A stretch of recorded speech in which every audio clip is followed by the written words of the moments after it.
Welcome every one. ഇന്ന് നമ്മൾ നോക്കാൻ പോകുന്നത് ഒരു കൺസോൾ ആപ്പ് എങ്ങനെ ക്രിയേറ്റ് ചെയ്യാം എന്നതിനെ പറ്റിയാണ്. ഒരു കൺസോൾ ആപ്പ് ഉപയോഗിച്ച് ഒരു ഹലോ വേൾഡ് പ്രോഗ്രാം എങ്ങനെ ചെയ്യാന്നുള്ളതാണ് നമ്മൾ നോക്കുന്നത്. അതിന്റെ ഡോക്യുമെന്റേഷൻ ഒക്കെ ഞാൻ ഇവിടെ കൊടുത്തിട്ടുണ്ട്, നിങ്ങൾക്ക് ഇത് വായിച്ചു നോക്കാവുന്നതാണ്. ഇത് കോഴ്സ് മെറ്റീരിയൽസിൽ തന്നെ വന്ന് നോക്കിക്കഴിഞ്ഞാൽ നിങ്ങൾക്ക് മനസ്സിലാവും. ഇവിടെ തന്നെ ഇതാ ഹലോ വേൾഡ് പ്രോഗ്രാം എന്നുള്ളൊരു ഏരിയ ഉണ്ട്. ഇവിടെ നിന്ന് നോക്കിയാൽ ഇതിന്റെ ഡീറ്റെയിൽസ് കിട്ടുന്നതാണ്. അപ്പോൾ നമുക്ക് നേരിട്ട് കോഡിങ്ങിലേക്ക് കിടക്കാം. നമുക്ക് വിഷ്വൽ സ്റ്റുഡിയോ ഓപ്പൺ ആക്കാം. വിഷ്വൽ സ്റ്റുഡിയോ വരികയാണ്. നേരത്തെ വീഡിയോയിൽ ഞാൻ പറഞ്ഞായിരുന്നു എന്താണ് .NET കോർ ഇതൊക്കെ തമ്മിലുള്ള വ്യത്യാസം എന്താണെന്ന്. ഓക്കെ, അപ്പോൾ ഇന്നിപ്പോൾ നമ്മൾ ഒരു .NET കോറിന്റെ പ്രോജക്റ്റ് ആണ് മെയിനായിട്ടും ചെയ്യാൻ പോകുന്നത്. നമുക്ക് ഒരു പ്രോജക്റ്റ് സെലക്ട് ചെയ്യാം. അതിന് വേണ്ടിയിട്ട് ക്രിയേറ്റ് ന്യൂ പ്രോജക്റ്റ് എന്നുള്ളത് കൊടുക്കുന്നു. ഇവിടെ കൺസോൾ ആപ്പ് എന്നുള്ളത് ഓൾറെഡി വരുന്നുണ്ട്. C# ആണ് നമ്മൾ ലാംഗ്വേജ്. .NET ഒരുപാട് ലാംഗ്വേജുകളുണ്ട്, നിങ്ങൾക്ക് അറിയാവുന്നതാണ്. ഞാൻ നേരത്തെ വീഡിയോയിൽ പറഞ്ഞിട്ടുള്ളതാണ്. C# അതിൽ മെയിനായിട്ട് യൂസ് ചെയ്യുന്ന ലാംഗ്വേജ് ആണ്. അതുകൊണ്ടാണ് ഞാൻ ഇവിടെ C# സെലക്ട് ചെയ്തിട്ടേക്കുന്നുണ്ടാണ് ഇങ്ങനെ കാണുന്നത്. മാറ്റി ഓൾ എന്നുള്ളത് കൊടുത്തു കഴിഞ്ഞാൽ ഇവിടെ നിങ്ങൾക്ക് ബാക്കിയുള്ളതും കാണാൻ പറ്റും. നമുക്ക് വേണ്ടത് C# മാത്രമായതുകൊണ്ട് ഞാൻ C# മാത്രമേ എടുക്കുന്നുള്ളൂ. ഇതിൽ തന്നെ രണ്ട് ഓപ്ഷൻ വരുന്നുണ്ട്. കൺസോൾ ആപ്പ് തന്നെ രണ്ട് രീതിയിൽ ചെയ്യാൻ പറ്റും. ഒന്നുകിൽ നമുക്ക് .NET ഫ്രെയിംവർക്ക് എന്നുള്ള പഴയ രീതിയിൽ യൂസ് ചെയ്യാം, അല്ലെങ്കിൽ .NET കോർ എന്നുള്ള പുതിയ രീതിയിൽ യൂസ് ചെയ്യാം. നമ്മൾ ചെയ്യാൻ പോകുന്നത് .NET കോർ എന്നുള്ള രീതിയിലാണ്. എന്താണ് അതിന്റെ പ്രത്യേകത എന്തെന്ന് വെച്ച് കഴിഞ്ഞാൽ, നമ്മൾ ചെയ്യുന്ന ആപ്ലിക്കേഷൻ അത് .NET കോർ വെച്ചിട്ടാണ് ചെയ്യുന്നതെന്നുണ്ടെങ്കിൽ, അതായത് ഇത് വെച്ച് ചെയ്യുകയാണെന്നുണ്ടെങ്കിൽ അത് നമുക്ക് വിൻഡോസിലും ലിനക്സിലും മാക് OSലും ഒക്കെ നമുക്ക് അതിനെ എക്സിക്യൂട്ട് ചെയ്തെടുക്കാൻ പറ്റുന്നതായിരിക്കും. പ്രത്യേകിച്ച് എക്സ്ട്രാ ഫ്രെയിംവർക്കുകളൊന്നും നമുക്ക് ഇൻസ്റ്റാൾ ചെയ്യേണ്ട ആവശ്യം വരത്തില്ല. പക്ഷെ നമ്മൾ .NET ഫ്രെയിംവർക്ക് വെച്ചിട്ടാണ് ചെയ്യുന്നതെന്നുണ്ടെങ്കിൽ അത് വിൻഡോസിൽ മാത്രമേ നമുക്കത് വേറൊരു ഫ്രെയിംവർക്കൊന്നും ഇല്ലാതെ റൺ ചെയ്തെടുക്കാൻ പറ്റൂ. വേറെ ലിനക്സിലൊക്കെ ആണെന്നുണ്ടെങ്കിൽ എക്സ്ട്രാ കാര്യങ്ങൾ നമ്മൾ ഇൻസ്റ്റാൾ ചെയ്യേണ്ടി വരും. ഓക്കെ, അപ്പൊ അതാണ് .NET ഫ്രെയിംവർക്കും .NET കോറും തമ്മിലുള്ള മെയിൻ വ്യത്യാസം തന്നെ. അപ്പൊ നമുക്ക് ഇത് തന്നെ എടുക്കാം, സെലക്ട് ചെയ്യാം, എന്തെങ്കിലും ഒരു പേര് കൊടുക്കാം. നമ്മുടെ ഇതിന്റെ പേര് ഫസ്റ്റ് ആപ്പ് എന്നുള്ളതാണ് കൊടുക്കുന്നത്.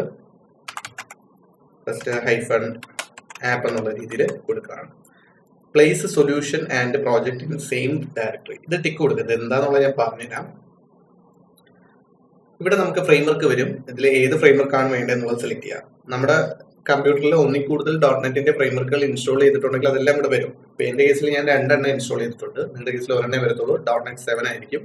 അത് സെലക്ട് ചെയ്യാം, നെക്സ്റ്റ് കൊടുക്കുക, ക്രിയേറ്റ് കൊടുക്കുക. ഇവിടെ ഒരു ടിക്ക് ബോക്സ് ഉണ്ട്, അത് ഞാൻ ടിക്ക് കൊടുത്തിട്ടില്ല. അതെന്താന്നുള്ളത് ഞാൻ പറഞ്ഞുതരാം. ഓക്കെ, പ്രോജക്റ്റ് ഓപ്പൺ ആയി വന്നിട്ടുണ്ട്. അപ്പോൾ ഇപ്പൊ നിങ്ങൾ നോക്കുകയാണെന്നുണ്ടെങ്കിൽ ഒരു കൺസോൾ ആപ്പ് ക്രിയേറ്റ് ആയി വന്നിട്ടുണ്ട്. ഇതിൻ്റെ അകത്ത് ഡയറക്റ്റ് ഒരു പ്രോഗ്രാം എന്ന് പറഞ്ഞൊരു ക്ലാസ് മാത്രമേ ഉള്ളൂ. ഇത് കുറച്ചും കൂടി സിമ്പിൾ ആണ്, നിങ്ങൾക്ക് ഇത് പെട്ടെന്ന് റൺ ചെയ്യാം. ഇവിടെ ഒരു ബട്ടൺ ഉണ്ട്, ഇത് ക്ലിക്ക് ചെയ്ത് കഴിഞ്ഞാൽ നിങ്ങൾക്ക് ഉടൻ തന്നെ അതിന്റെ ഔട്ട്പുട്ട് കാണാൻ പറ്റും. പക്ഷേ നമ്മൾ C# എന്നൊക്കെ പറയുന്ന ഒരു ഒബ്ജക്റ്റ് ഓറിയന്റഡ് കോൺസെപ്റ്റ് അതേ കണക്ക് ഫോളോ ചെയ്യുന്ന ഒരു പ്രോഗ്രാമിംഗ് ലാംഗ്വേജ് ആണ്. അപ്പം നിങ്ങൾക്ക് ജാവയോ അല്ലെങ്കിൽ C++ ഒക്കെ മുമ്പ് പഠിച്ചത് അറിയാമെന്നുണ്ടെങ്കിൽ അതിന്റെയൊക്കെ ഒരു ഇൻഫ്ലുവൻസ് ഇതിൻ്റെ അകത്തുണ്ട്. പക്ഷെ എന്നിരുന്നാൽ കൂടി നമ്മൾ ഈ ഒരു പ്രോജക്റ്റ് ക്രിയേറ്റ് ചെയ്ത സമയത്ത് ഒരു ലൈനിൽ നമ്മൾ പൈത്തൺ ഒക്കെ എഴുതുന്ന പോലെ ഒരു ലൈനിൽ തന്നെ നമുക്ക് കോഡ് എഴുതാൻ പറ്റി. അത് ലേറ്റസ്റ്റ് C# ഒരു ഫീച്ചറാണ്. പക്ഷെ നിങ്ങൾ ഇങ്ങനെ യൂസ് ചെയ്ത് പഠിക്കണ്ട. എന്തെന്ന് വെച്ച് കഴിഞ്ഞാൽ നമ്മൾ കോഡ് ചെയ്യുമ്പോഴത്തേക്ക് നമ്മൾ കൂടുതലും യൂസ് ചെയ്യുന്നത് ക്ലാസും ഫങ്ഷൻസും ഒക്കെ വെച്ചിട്ട് തന്നെയാണ് ചെയ്യുന്നത്. അപ്പം ഈ ഒരു മെത്തേഡ് ഫോളോ ചെയ്യാത്തതായിരിക്കും നല്ലത്. ഇനി ഇത് ഇല്ലാതെ എങ്ങനെ ചെയ്യണം എന്നുള്ളൊരു ഐഡിയ കൂടെ ഞാൻ പറഞ്ഞുതരാം. നെക്സ്റ്റ് വരികയാണ്, ഞാൻ വീണ്ടും ഒരു കൺസോൾ ആപ്പ് അഗെയിൻ ക്രിയേറ്റ് ചെയ്യാണ്. ഇത്തവണ കൺസോൾ ആപ്പ് 2 എന്ന് കൊടുക്കുകയാണ്. ഓക്കെ, അല്ലെങ്കിൽ സെക്കൻഡ് ആപ്പ് എന്ന് കൊടുക്കണം. സെക്കൻഡ് ആപ്പ് എന്നുള്ള കൊടുക്കുന്നു, സെലക്ട് ചെയ്യുന്നു. ഇത്തവണ ഫ്രെയിംവർക്ക് കൊടുക്കുന്നു. ഇത്തവണ ഞാൻ ഇത് ടിക്ക് ചെയ്യുന്നു. Do not use top level statements എന്നുള്ളത് കൊടുക്കുകയാണ്. അങ്ങനെ അത് സെലക്ട് ചെയ്യുകയാണെന്നുണ്ടെങ്കിൽ എനിക്കൊരു പ്രോജക്റ്റ് ക്രിയേറ്റ് ചെയ്തതിനോടൊപ്പം തന്നെ ബേസിക് ആയിട്ടുള്ള കുറച്ച് കോഡും കൂടെ അതിൻ്റെ അകത്ത് വന്നിട്ടുണ്ട്. ഇത് ഓൾഡ് സിൻടാക്സ് ആണ്, പക്ഷെ നമ്മളിപ്പോഴും ഇത് തന്നെയാണ് ഫോളോ ചെയ്യേണ്ടത്. ഇത് ഈ രീതിയിൽ തന്നെ മനസ്സിലാക്കുന്നതായിരിക്കും കുറച്ചും കൂടെ നല്ലത്. ഓക്കെ, ഒരു പ്രോജക്റ്റ് മുന്നേ ആയിരുന്നെന്നുണ്ടെങ്കിൽ ഒരു പ്രോജക്റ്റ് ക്രിയേറ്റ് ചെയ്തതിന് ശേഷം നമുക്കൊരു ഹലോ വേൾഡ് എന്നുള്ളൊരു ടെക്സ്റ്റ് സ്ക്രീനിൽ പ്രിന്റ് ചെയ്യണമെന്നുണ്ടായിരുന്നെങ്കിൽ നമുക്ക് ഇത്രയും ലൈൻ ഓഫ് കോഡ് വേണമായിരുന്നു. പക്ഷെ ഇപ്പോഴത്തെ ലേറ്റസ്റ്റ് വെർഷനിൽ അത്രയും വേണ്ട. console.write മാത്രം കൊടുത്താൽ മതി. പക്ഷെ ആ ഒരു മെത്തേഡ് ഫോളോ ചെയ്യണ്ട. നമ്മൾ ജസ്റ്റ് ഹലോ വേൾഡ് എഴുതുക എന്നുള്ളതല്ലല്ലോ നമ്മുടെ ഉദ്ദേശം. നമുക്ക് കൂടുതൽ കാര്യങ്ങൾ ഒബ്ജക്റ്റ് ഓറിയന്റഡ് കോൺസെപ്റ്റ് മനസ്സിലാക്കി മുന്നോട്ട് പോകുക എന്നുള്ളതാണ്. അപ്പോൾ ആ പഴയ മെത്തേഡ് തന്നെ നമുക്ക് യൂസ് ചെയ്യാം. ഇതിൻ്റെ അകത്ത് console.write എന്നുള്ളത് ഇവിടെ വന്നിട്ടുണ്ട്. ഇവിടെ ഹലോ വേൾഡ് ഉണ്ട്. നോക്കിക്കഴിഞ്ഞാൽ നിങ്ങൾക്ക് തന്നെ മനസ്സിലാവേണ്ട ഒരു ക്ലാസ് ഉണ്ട്, ഒരു മെയിൻ ഫംഗ്ഷൻ ഉണ്ട്. ഓക്കെ, നമുക്കിത് എങ്ങനെയാണ് എക്സിക്യൂട്ട് ചെയ്യുന്നതെന്നുള്ളത് നോക്കാം. അപ്പം നമ്മുടെ കേസിൽ 2 പ്രോജക്റ്റുകൾ ഇവിടെ കാണാൻ പറ്റുന്നുണ്ട്. ഇനി ഇത് എവിടെയാണ് കാണുന്നതെന്ന് ചോദിച്ചു കഴിഞ്ഞാൽ ഇതിന് സൊല്യൂഷൻ എക്സ്പ്ലോറർ ഉണ്ട്. ഇനി നിങ്ങളുടെ പ്രോജക്റ്റിൽ അല്ലെങ്കിൽ വിഷ്വൽ സ്റ്റുഡിയോയിൽ ഇത് വന്നില്ല എന്നുണ്ടെങ്കിൽ നിങ്ങൾക്ക് എളുപ്പത്തിൽ ചെയ്യാൻ പറ്റുന്നതെന്ന് വെച്ച് കഴിഞ്ഞാൽ വിൻഡോ എന്നുള്ളത് ഓപ്പൺ ചെയ്യുക, റീസെറ്റ് വിൻഡോ ലേഔട്ട് എന്നുള്ളത് കൊടുക്കുക. അതിൽ എസ് കൊടുത്തു കഴിഞ്ഞാൽ ഡിഫോൾട്ട് ആയിട്ട് കുറച്ച് കാര്യങ്ങൾ ഇതിൻ്റെ അകത്ത് വരാനുള്ളതെല്ലാം ഇവിടെ വന്നോളൂ. അപ്പൊ നിങ്ങൾക്ക് അഥവാ ഇത് ക്ലോസ് ആയി പോയി കഴിഞ്ഞാലും പേടിക്കണ്ട. ഇങ്ങനെ ക്ലോസ് ആയി പോയി, ഇതെല്ലാം ക്ലോസ് ആയി പോയി കഴിഞ്ഞാലും ഒന്നും പേടിക്കണ്ട. നേരെ വിൻഡോസിൽ വരിക, വിൻഡോ എന്നുള്ളതിൽ വരിക, അതിനുശേഷം റീസെറ്റ് വിൻഡോ ലേഔട്ട് എന്നുള്ളത് കൊടുക്കുക. അത് കൊടുക്കുമ്പോഴത്തേക്ക് അത്യാവശ്യം വേണ്ട കാര്യങ്ങളെല്ലാം ഇവിടെ തന്നെ വരും. ഇതിലിപ്പോ ഞാൻ സൊല്യൂഷൻ എക്സ്പ്ലോറർ എന്നുള്ളതായിരുന്നു. ഇതിൽ സൊല്യൂഷൻ എന്താണെന്നുള്ളത് ഒന്ന് ജസ്റ്റ് പറഞ്ഞതിന് ശേഷം നമുക്ക് അതിട്ട് പോകാം ബാക്കിയുള്ള കാര്യങ്ങളിലേക്ക്. സൊല്യൂഷൻ എന്ന് പറഞ്ഞു കഴിഞ്ഞാൽ പ്രോജക്ട്സിന്റെ കളക്ഷനെയാണ് നമ്മൾ സൊല്യൂഷൻ എന്ന് പറയുന്നത്. നമ്മുടെ ഈ ഒരു സൊല്യൂഷന്റെ പേര് ഫസ്റ്റ് ആപ്പ് 2 എന്നാണ്. ഓക്കെ, ഇതൊരു ബോക്സ് ആണെന്ന് വിചാരിച്ചാൽ ഈ ബോക്സിന്റെ അകത്ത് ഇപ്പൊ 2 പ്രോജക്റ്റുകളുണ്ട്. ഫസ്റ്റ് ആപ്പ് എന്ന് പറയുന്ന അതേ പേരിലൊരു വേറൊരു പ്രോജക്റ്റും ഉണ്ട്, സെക്കൻഡ് ആപ്പ് എന്ന് പറയുന്ന വേറൊരു പ്രോജക്റ്റും ഉണ്ട്. അപ്പൊ ഈ 2 പ്രോജക്റ്റ് ഉണ്ട്. അറ്റ് എ ടൈം നമുക്ക് ഏതെങ്കിലും ഒരെണ്ണേ റൺ ചെയ്യാൻ പറ്റത്തുള്ളൂ. അപ്പൊ അത് ഏത് റൺ ചെയ്യണം എന്നുള്ളത് നമുക്ക് സെലക്ട് ചെയ്യാൻ പറ്റും. ഇപ്പൊ തന്നെ നിങ്ങൾ നോക്കിക്കഴിഞ്ഞാൽ ഫസ്റ്റ് ആപ്പ് എന്നുള്ളതിൻ്റെ അകത്ത് ഇവിടെ ഇങ്ങനെ ഒരു വൈറ്റ് കളറിൽ കാണാൻ പറ്റുന്നുണ്ട്. ഇത് സെലക്ടഡ് ആണ്, അതുകൊണ്ടാണ് നമുക്ക് ഇത് റൺ ചെയ്യാൻ പറ്റുന്നത്. നിങ്ങൾ ഇവിടെ തുറന്ന് നോക്കിക്കഴിഞ്ഞാൽ ഇതിൻ്റെ അകത്ത് ഒരു പ്രോഗ്രാം ക്ലാസ് ഉണ്ട്, ഹലോ വേൾഡ് എന്നുള്ളത്. ഇത് റൺ ചെയ്യാനായിട്ട് എളുപ്പമാണ്. ഇവിടെ ഒരു ബട്ടൺ ഉണ്ട്, ഇത് ക്ലിക്ക് ചെയ്താൽ മതി. ക്ലിക്ക് ചെയ്ത് കഴിയുമ്പോൾ ഇവിടെ നമുക്ക് കാണാൻ പറ്റുന്നതാണ് ഔട്ട്പുട്ട്. ഡേറ്റ വന്നിട്ടുണ്ട്. അപ്പൊ ഇങ്ങനെയായിരിക്കും ചെയ്യുന്നത്. ഇനിയിപ്പോ നമുക്ക് രണ്ടാമത്തെ പ്രോജക്റ്റ് ആണ് ചെയ്യേണ്ടതെന്നുണ്ടെങ്കിൽ റൈറ്റ് ക്ലിക്ക് ചെയ്യുക. ഇവിടെ സെറ്റ് ആ സ്റ്റാർട്ടപ്പ് പ്രോജക്റ്റ് എന്ന് പറയുന്ന ഒരു ഓപ്ഷൻ ഉണ്ട്, സെറ്റ് ആ സ്റ്റാർട്ടപ്പ് പ്രോജക്റ്റ്. അത് സെലക്ട് ചെയ്ത് കഴിഞ്ഞാൽ നേരത്തെ ഇതായിരുന്നു വൈറ്റ് കളറിൽ കുറച്ച് ബോൾഡ് ആയിട്ട് ഇരുന്നത്, ഇപ്പോൾ മാറി ഇതായി കണ്ടോ. അപ്പൊ ഇത് സെലക്ടഡ് ആണ്. അപ്പൊ ഇത് വന്നു കഴിഞ്ഞാൽ നമ്മൾ ഈ സ്ക്രീനിൽ ഈ പേജ് ഒക്കെയാണ് കാണുന്നതെന്നുണ്ടെങ്കിൽ പക്ഷെ ഇതാണ് സെലക്ടഡ് ആയിട്ട് കിടക്കുന്നത്. എപ്പോഴും നമ്മൾ വർക്ക് ചെയ്യുന്ന ഫയല് മാത്രം സ്ക്രീനിൽ വെക്കാൻ നോക്കുക. നമുക്ക് തെറ്റുകൾ കഴിവതും ഒഴിവാക്കാൻ പറ്റും. ഓക്കെ, ഞാനിവിടെ ഇത് കൊടുക്കുന്നു. ഇത് റൺ എന്നുള്ളത് കൊടുക്കുകയാണെന്നുണ്ടെങ്കിൽ വീണ്ടും ഹലോ വേൾഡ് എന്നുള്ളത് കാണാൻ പറ്റുന്നുണ്ട്. ഇത്തവണ വർക്കാവുന്നത് ഈ ഒരു രണ്ടാമത്തെ പ്രോജക്റ്റിന്റെയാണ്. ഓക്കെ, ഇതിൽ ക്ലാസ്സും ഉണ്ട്, ഫങ്ഷൻസും എല്ലാം ഇതിൻ്റെ അകത്ത് തന്നെ ഉണ്ട്. നമുക്കതിലേക്ക് പോവാം, എന്താണെന്നുള്ളതൊക്കെ മനസ്സിലാക്കാം. അപ്പൊ ഈ ഒരു പ്രോജക്റ്റിന്റെ ആവശ്യം എനിക്കിപ്പോൾ ഇല്ല തൽക്കാലം, അതുകൊണ്ട് ഞാൻ ഇതിനെ റിമൂവ് ചെയ്യാണ് റൈറ്റ് ക്ലിക്ക് ചെയ്തിട്ട്. ഇത് വെച്ചിട്ട് ചെയ്യാൻ പറ്റും, വേറെ പ്രശ്നമൊന്നുമില്ല. പക്ഷെ നമ്മൾ ഈ ഒരു സിൻടാക്സ് തന്നെയായിരിക്കും ഫോളോ ചെയ്യുന്നത്. ഈ ഒരു സിൻടാക്സ് ഫോളോ ചെയ്യാൻ കാര്യം ഇതിൻ്റെ അകത്ത് ക്ലാസ് ഓൾറെഡി ഉണ്ട്, ഇതിൻ്റെ അകത്ത് കുറച്ച് ഫങ്ഷൻസുകളുണ്ട്. ഇതൊക്കെ തന്നെയാണ് നമ്മൾ ഇനി അങ്ങോട്ട് പഠിക്കാൻ പോകുന്നത്. അപ്പോൾ ഈ ഒരു സിൻടാക്സ് ഫോളോ ചെയ്ത് കഴിഞ്ഞാൽ നിങ്ങൾക്ക് കുറച്ചും കൂടി ഈസി ആയിരിക്കും വരുന്ന വീഡിയോസുകളിലെ ടോപ്പിക്കുകൾ. ഓക്കെ, അപ്പൊ നമുക്ക് നോക്കാം എന്താണ് ഹലോ വേൾഡ് പ്രോഗ്രാം റൺ ചെയ്യാനായിട്ട് നമുക്ക് എഴുതേണ്ടി വന്ന കോഡുകൾ എന്തൊക്കെയാണെന്ന് നോക്കാം. ഇവിടെ നിങ്ങൾക്ക് നോക്കുകയാണെന്നുണ്ടെങ്കിൽ ഇവിടെ നെയിം സ്പേസ് എന്ന് പറയുന്ന ഒരു കീവേഡ് ഉണ്ട്. നെയിം സ്പേസ് എന്നെഴുതിയതിനു ശേഷം സെക്കൻഡ് ആപ്പ് എന്ന് പറഞ്ഞ് നമ്മുടെ ഈ പ്രോജക്റ്റിന്റെ പേര് തന്നെയാണ് ഇവിടെ കൊടുത്തേക്കുന്നത്. നെക്സ്റ്റ് ഒരു ക്ലാസ് ഉണ്ട്, അത് ഇന്റേണൽ ആണ്.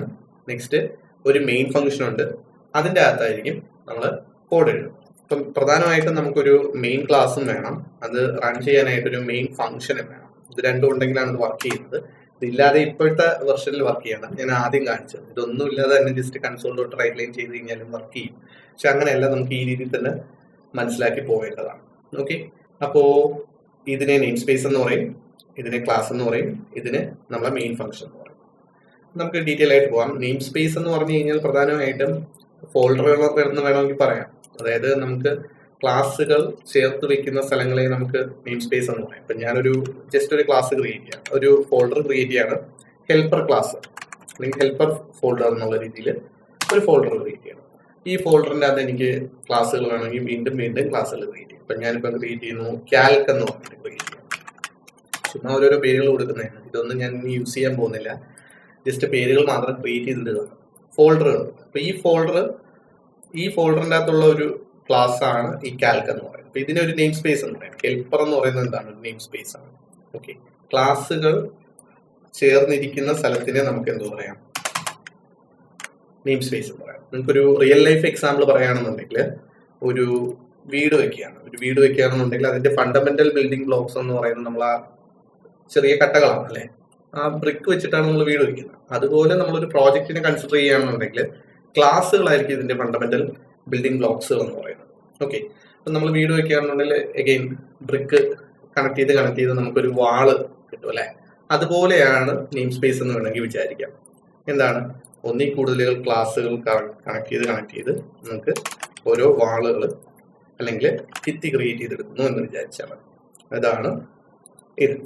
ഇനി വീട് വെക്കുമ്പോൾ തന്നെ ഒരുപാട് ഭിത്തികൾ ചേർന്നാണല്ലോ ഒരു റൂം അല്ലെങ്കിൽ ഒരു വീട് ഉണ്ടായി വരുന്നത്. അപ്പം ഒരുപാട് നെയിം സ്പേസുകൾ ക്രിയേറ്റ് അല്ലെങ്കിൽ കളക്ഷൻ ആണ്, അല്ലെങ്കിൽ ഒരുപാട് നെയിം സ്പേസുകളുടെ ഒരു കളക്ഷൻ ആയിരിക്കും നമുക്കൊരു പ്രോജക്റ്റ് ആയിട്ട് വരുന്നത്.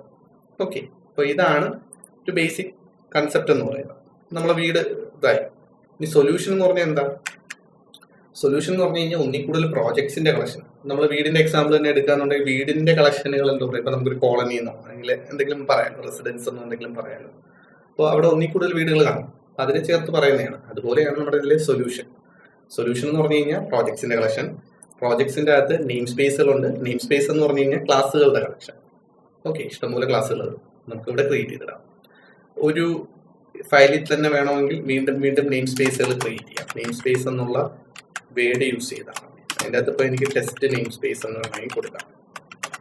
ഓക്കെ, എന്നിട്ട് ഇവിടെ എന്തോ ചെയ്യാം, എനിക്ക് എൻ്റെതായ രീതിയിൽ പുതിയ പുതിയ ക്ലാസ്സുകൾ ക്രിയേറ്റ് ചെയ്യാം. ഇപ്പോൾ ക്ലാസ് എ, ക്ലാസ് ബി എന്നൊക്കെ പറഞ്ഞ് ക്രിയേറ്റ് ചെയ്യാം. പക്ഷെ ഇതൊന്നും ഒരു നല്ലൊരു പ്രാക്ടീസ് അല്ല. സാധാരണ രീതിയിൽ ഒരു ഫയലിൻ്റെ അകത്ത് ഒരു നെയിം സ്പേസേ കാണത്തുള്ളൂ, കഴിവതും ഒരു ക്ലാസ്സേ കാണത്തുള്ളൂ. ഓക്കെ, ഒന്നിൽ കൂടുതൽ ക്ലാസ്സുകൾ യൂസ് ചെയ്യാറുണ്ട്, പക്ഷെ ഒരു ക്ലാസ്സേ കഴിവതും യൂസ് ചെയ്യാറുള്ളൂ. ഓക്കെ, ഇപ്പൊ ഹെൽപ്പർ ഉണ്ട്. ഹെൽപ്പറിന്റെ അകത്ത് കാൽക്ക് എന്ന് പറയുന്ന ക്ലാസ് ഇവിടെ ക്രിയേറ്റ് ചെയ്തിട്ടുണ്ട്. ജസ്റ്റ് പറഞ്ഞതേ ഉള്ളൂ എന്താണ് നെയിം സ്പേസ് എന്നുള്ളത് മനസ്സിലാക്കാനാണ്. ഇതിൻ്റെ അകത്തൊന്നും ഞാൻ കോഡ് എഴുതുന്നില്ല. നമ്മൾ പ്രോഗ്രാം ക്ലാസ്സിലേക്ക് വരികയാണ്. പ്രോഗ്രാം ക്ലാസ്സിൽ വന്നു കഴിഞ്ഞാൽ നെയിം സ്പേസ് എന്താണെന്നുള്ളൊരു ചെറിയൊരു ഐഡിയ ഞാൻ പറഞ്ഞു. ഇതിലിപ്പോ ഇങ്ങനെ ബ്രാക്കറ്റ് ഒക്കെ കൊടുക്കുന്നുണ്ട്, പക്ഷേ ലേറ്റസ്റ്റ് സിൻടാക്സ് അനുസരിച്ചിട്ട് നിങ്ങൾക്ക് ബ്രാക്കറ്റ് കൊടുക്കണമെന്നില്ല. ഇവിടെ ഇപ്പൊ ഞാനൊരു സെമിക്കോളൻ കൊടുക്കുകയാണെന്നുണ്ടെങ്കിൽ ഇത് ഓട്ടോമാറ്റിക്കായിട്ട് ആ ബ്രാക്കറ്റ് മാറിയിട്ടുണ്ട് കേട്ടോ. ഞാനിപ്പോൾ ഈ സെമിക്കോളൻ ജസ്റ്റ് ഇവിടെ നിന്ന് കൊടുത്തു കഴിഞ്ഞാൽ ഓട്ടോമാറ്റിക്കായിട്ട് ഇവിടെ ഉണ്ടായിരുന്ന ബ്രാക്കറ്റ് മാറും. ലേറ്റസ്റ്റ് വെർഷനിൽ നമുക്ക് C# നമുക്ക് ബ്രാക്കറ്റ് കൊടുത്തില്ലെങ്കിലും പ്രശ്നമില്ല. നെയിം സ്പേസ് ഇവിടെ ഒരു സെമിക്കോളൻ കൊടുത്താൽ മതി. പിന്നെ വരുന്നത് എന്താണ്? ക്ലാസ്സും ഫംഗ്ഷനുകളുമാണ്. ക്ലാസ്സും ഫംഗ്ഷനുകളും നമുക്കൊരു ക്ലാസ് ക്രിയേറ്റ് ചെയ്യുമ്പോൾ അതിൻ്റെ അകത്തൊരു അറ്റ്ലീസ്റ്റ് ഒരു ഫംഗ്ഷനെങ്കിലും കാണണം. നമുക്കുള്ള ഫംഗ്ഷൻ മെയിൻ ഫംഗ്ഷൻ ആണ്. ഇതുണ്ടെങ്കിലേ പ്രോഗ്രാം സ്റ്റാർട്ട് ചെയ്യുകയും എൻഡ് ചെയ്യുകയും ചെയ്തോളൂ. അതുകൊണ്ടാണ് ഇതിവിടെ എഴുതിയിരിക്കുന്നത്. എന്താണ് ക്ലാസ് എന്നുള്ളതും എന്താണ് ഫംഗ്ഷൻസ് എന്നുള്ളതും ഒക്കെ നമ്മൾ ഡീറ്റെയിൽ ആയിട്ട് പഠിക്കും. ഇന്നിപ്പോൾ നമ്മൾ പഠിക്കുന്നത് എന്താണ്? ജസ്റ്റ് ഒരു മെയിൻ ക്ലാസ് ഉണ്ട്, ഒരു മെയിൻ ഫംഗ്ഷൻ ഉണ്ട്, അത് വെച്ചിട്ടായിരിക്കും നമ്മൾ പ്രോഗ്രാം ചെയ്യുന്നത്. അപ്പോൾ നമുക്ക് എന്തെങ്കിലും എക്സ്ട്രാ കാര്യങ്ങൾ ചെയ്യണമെന്നുണ്ടെങ്കിൽ നമുക്ക് ഇവിടെ എഴുതാൻ പറ്റുന്നതാണ്. ഒരു ഹലോ വേൾഡിന്റെ കൂടെ തന്നെ എനിക്ക് ജസ്റ്റ് ഒരു ഹലോ വേൾഡ് 2 എന്നുള്ളൊരു മെസ്സേജ് കൂടെ കാണിക്കണമെന്നുണ്ടെങ്കിൽ എന്ത് ചെയ്യാം? ഇത് തന്നെ വീണ്ടും പ്രിന്റ് ചെയ്യുക, അല്ലെങ്കിൽ റൈറ്റ് ചെയ്തതിനു ശേഷം നമുക്കൊന്ന് റൺ ചെയ്ത് നോക്കിക്കഴിഞ്ഞാൽ വീണ്ടും കാണാൻ പറ്റുന്നതാണ്. അപ്പൊ അതിന്റെ ഔട്ട്പുട്ട് ഇവിടെ വന്നിട്ടുണ്ട്. ഓക്കെ, അപ്പോൾ ഇങ്ങനെയാണ് നമ്മളൊരു ബേസിക് പ്രോഗ്രാം ചെയ്യുന്നത്.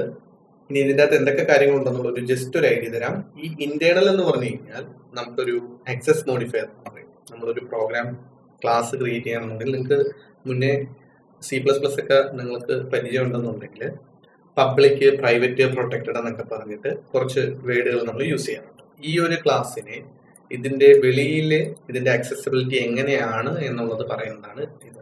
ഇപ്പൊ ഇന്റേണൽ എന്ന് പറഞ്ഞു കഴിഞ്ഞാൽ ഈ ക്ലാസ് ഇതിന്റെ അകത്ത് മാത്രം, ഈ ഒരു പ്രോജക്റ്റിന്റെ അകത്ത് മാത്രമേ അവൈലബിൾ ആവൂ. ഇത് വേണമെന്നുണ്ടെങ്കിൽ പബ്ലിക് ആക്കാം. പബ്ലിക് ആക്കി കഴിഞ്ഞാൽ ഇത് വെളിയിലും യൂസ് ചെയ്യാൻ പറ്റും. അതാണ് പബ്ലിക് എന്ന് പറയുന്നത്. ഇനി ഒരെണ്ണം ഉണ്ട്, പ്രൈവറ്റ് ഉണ്ട്, പ്രൊട്ടക്റ്റഡ് ഉണ്ട്. അതെന്താണെന്നൊക്കെ ഉള്ളത് നമുക്ക് ഡീറ്റെയിൽ ആയിട്ട് വരാം. പിന്നെ വരുന്നത് സ്റ്റാറ്റിക് വോയിഡ് മെയിൻ എന്ന് പറയുന്ന ഒരു ഫംഗ്ഷൻ ആണ്. സ്റ്റാറ്റിക് എന്നുള്ളൊരു കീവേഡിനെ പറ്റി തന്നെ ഒരുപാട് കാര്യങ്ങൾ പറയാനുണ്ട്.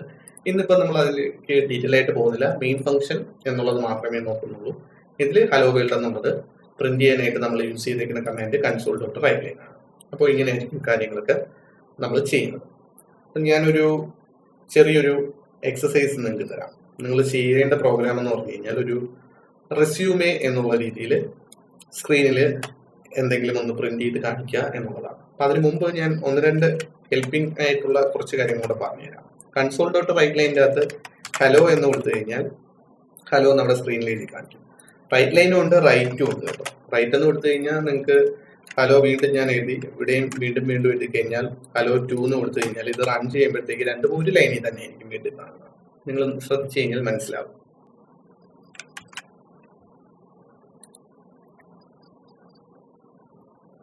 ഹലോ 2 എന്ന് പറഞ്ഞിട്ട് രണ്ടും ഒരു ലൈനിൽ തന്നെയാണ് വന്നിട്ടുള്ളത്. ഇതിനെ നെക്സ്റ്റ് ലൈനിലാക്കാനായിട്ട് നമുക്ക് /n യൂസ് ചെയ്യാൻ പറ്റും. \n ഇത് കൊടുത്തു കഴിഞ്ഞാൽ ഇത് നെക്സ്റ്റ് ലൈനിൽ വരും. ഒരു എസ്കേപ്പ് സീക്വൻസ് എന്നാണ് ഇതിനെ പറയുന്നത്. ഇത് കൊടുത്തു കഴിഞ്ഞാൽ നിങ്ങൾക്ക് ജസ്റ്റ് ഡീറ്റെയിൽസ് നെക്സ്റ്റ് ലൈനിൽ വരുന്നതായിട്ട് കാണാം.